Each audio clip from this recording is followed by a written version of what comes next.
Is it going? Yes. Alright, what's up, everybody? Welcome to episode number 2. And today we're going to be interviewing Damien, our side chick over here. Yeah, I'm the main side chick. So, as always, I will start with a question. And that first question is... Oh my god, what is that? What got you into Yu-Gi-Oh? Before I answer the question, what just happened to you? Are you good? I don't know. Did you just have like a stroke or something? Like, damn. Alright, go ahead. What really got me into Yu-Gi-Oh was almost 2, or no, it's been more than 2 years. Yeah, just about. Been over 2 years ago. I got introduced to this card game. I had never seen it before. I didn't understand any of the interactions that were going on. My very first time going to Heroes, and I would just sit by James watching him play his decks, whatever deck he was playing. I didn't really understand what was going on during the format. Met a lot of cool people.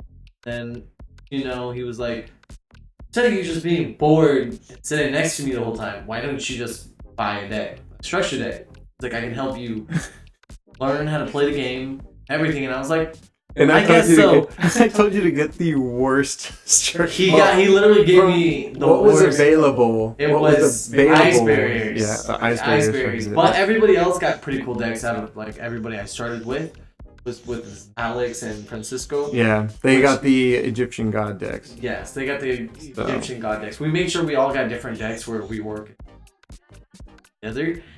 But it turned out really well. I was a little slow when I first started, I can admit. Everybody would always talk mess to me about it because I wasn't learning as quickly as the other guys were. Over time, I just exceeded past everybody because my second... Yeah, I did tell...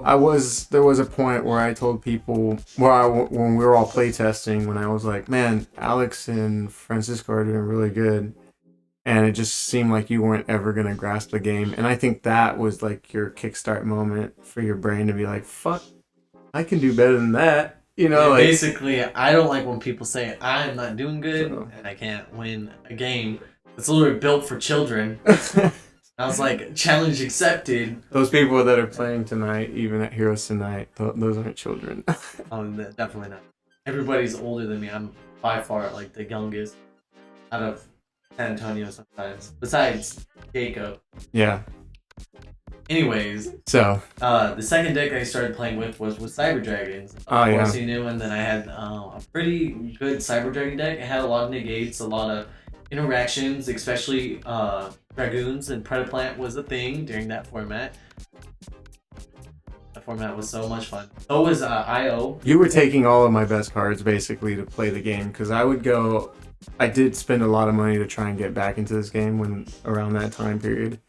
And I had bought the droplets and I had bought the Dragoons, the Predaplant, Verite, and literally because I didn't want you to stop playing the game, I literally was like, here, use these cards because you're gonna at least get some value out of them.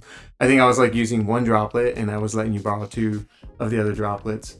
And you had the Dragoons and like you were beating me here in playtesting here, and I was just getting frustrated. So I was like, fuck, man, I could have won if I had the Dragoons. Dragoons is a strong card. And then the hero came out, DPE came out, and Dragoons kind of fell off. And then I was like, I gave you the DPE package because it was better with Phantom Knights than Dragoons. Oh, that was before I started playing. Yeah, then you got this is when you got into Phantom Knights, and I gave you the DP for the Phantom Knights because it was just so much better in Phantom Knights.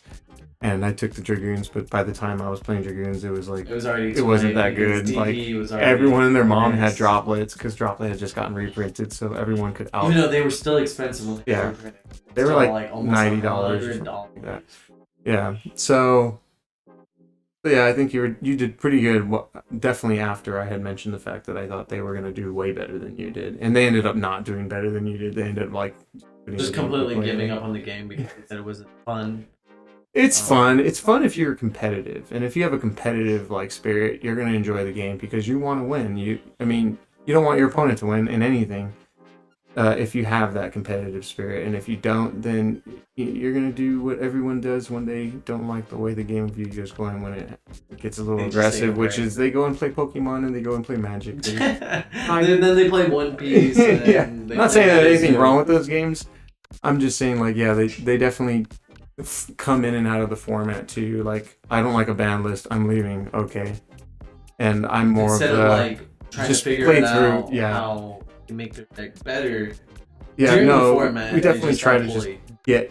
you just have to play the format, every format. Like, I can understand that some of them are kind of annoying. Like the Telemans format was annoying, but even I still showed up and I still played games. So, and it can get really annoying. But anyway, moving on. What kind of the decks that you like playing? Obviously, what kind of decks do you see yourself liking, like playstyle wise? Do you like swarming the field, power cards, or do you just like stuff based off of their art aesthetic, or just the archetype aesthetic?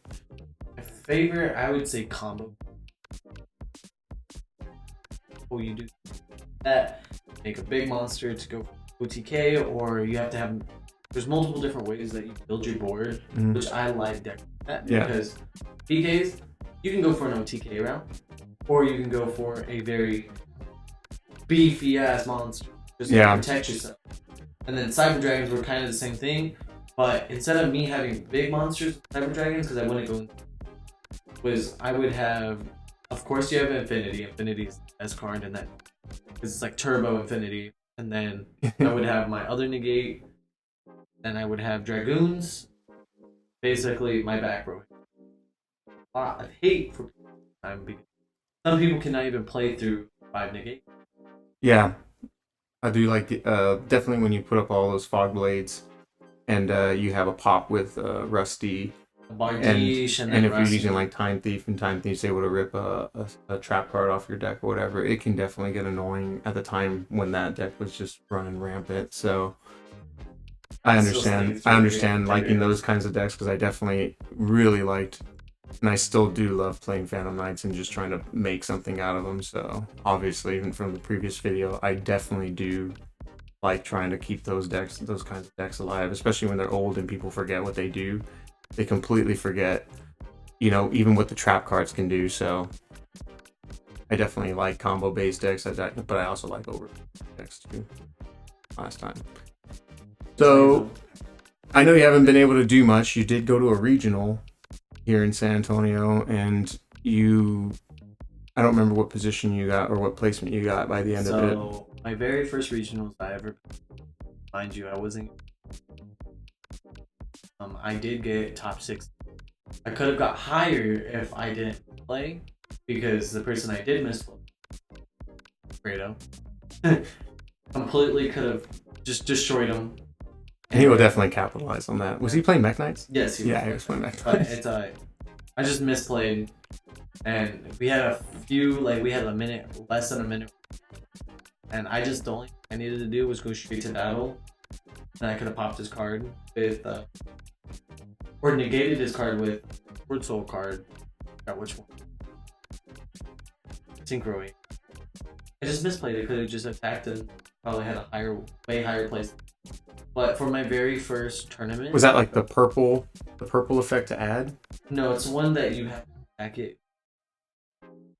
Oh, okay. I know what you're talking about. So you were trying to put the count or target it so you can negate it, and then if it had a level, it reduces to 1. I can attack him directly, and then if I would have been able to attack him, I should have just went straight to battle. That's the only thing I should have done, because he had nothing else to play. I had a lot of plays because I actually had a decent hand. Well, Sword Soul was pretty annoying, yeah. I had so much recycle because I was just so good at the deck at the time. But that was my misplay, but I did get top 6. I would say that's pretty good.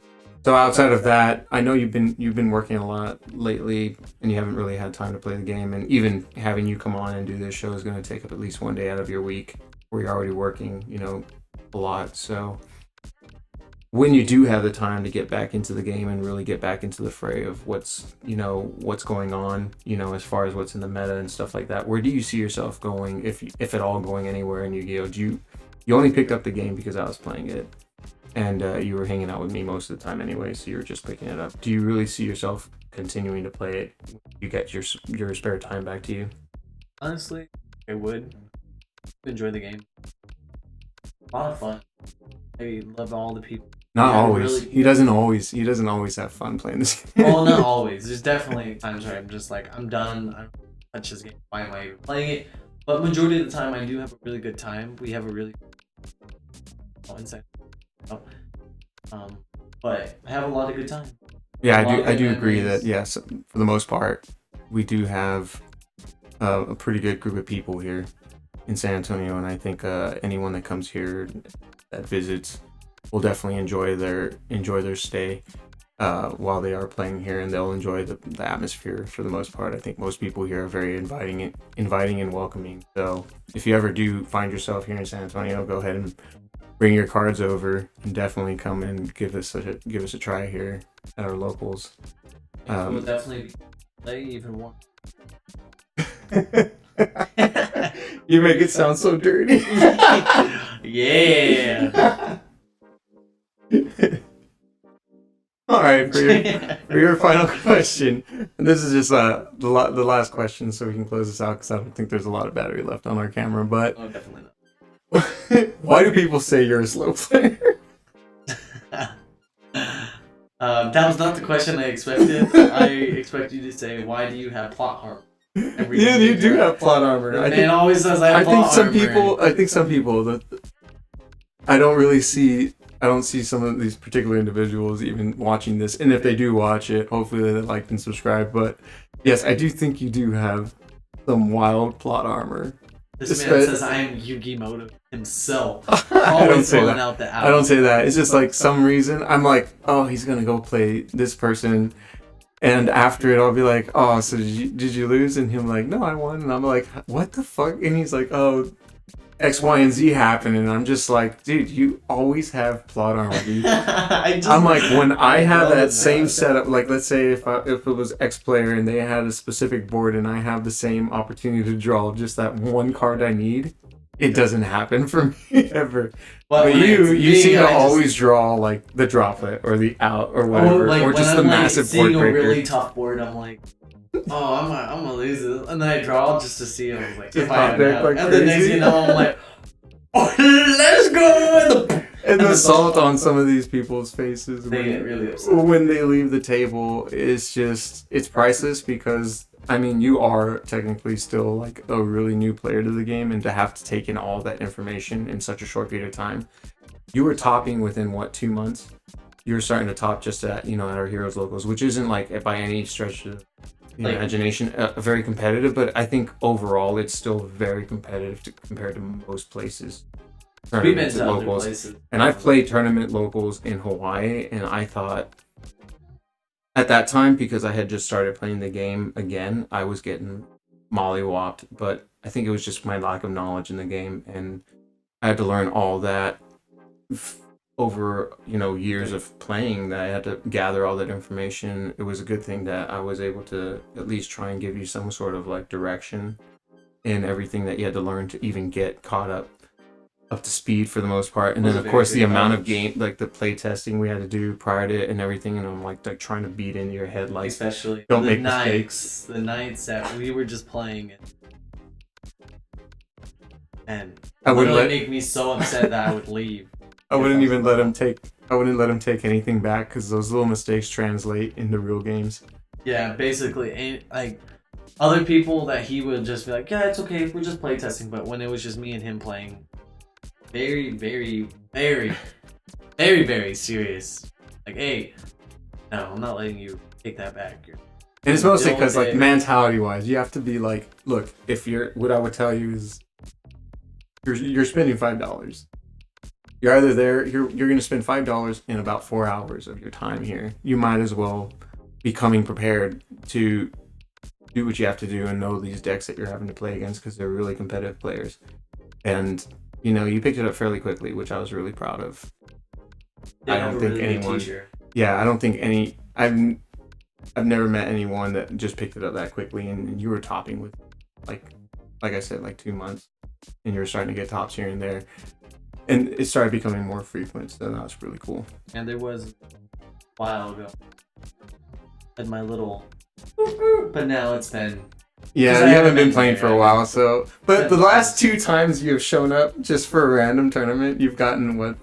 like random like fourth times. and second or something like that. Yeah, I got second. So then and the you were other one I playing got what was it? PKs. PKs. I was playing PKs during this new format. And that was only like a week or like 2 weeks ago that Yeah. you got your last top just randomly showed up. So yeah, props to you. Honestly, Hopefully you it do was get very back in the fun. game, but I really enjoy having you come out with me because it's just a lot more fun.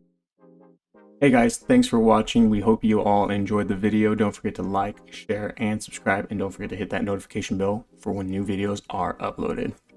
For all our subscribers, we are going to be giving away this Pot of Greed tankard once we hit 150 subscribers and 300 subscribers. I have 2 of them. They each come with their own individual card here, and this particular tankard here is number 3,408 out of 9,905. I was able to get 3 of these, but I'm only giving away 2, so don't forget to subscribe.